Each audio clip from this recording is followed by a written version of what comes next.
Alright, we're gonna get ready to print those parts, but before we do,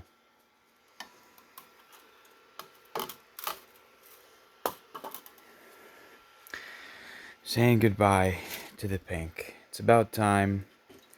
We switched out the filament color, made some stuff in a color that suits me a little bit better. Speaking of filament, I got just a couple of new spools. Alright, so here's another white one. Purple.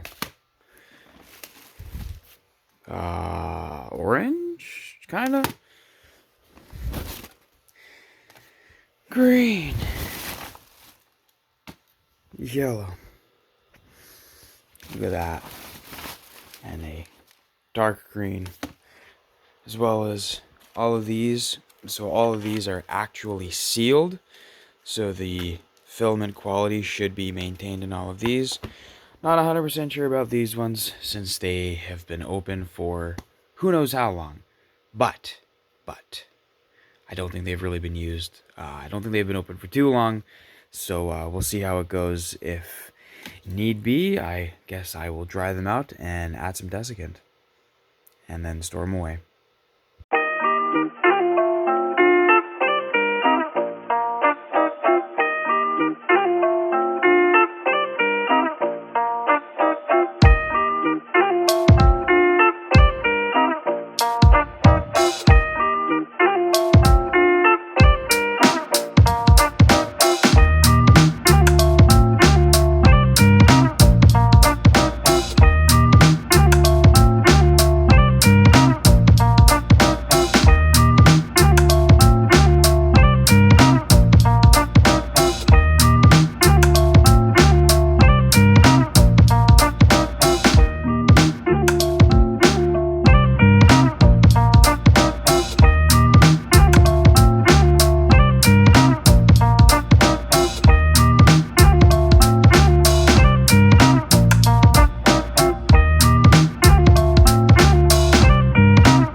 But if this brings you just a little closer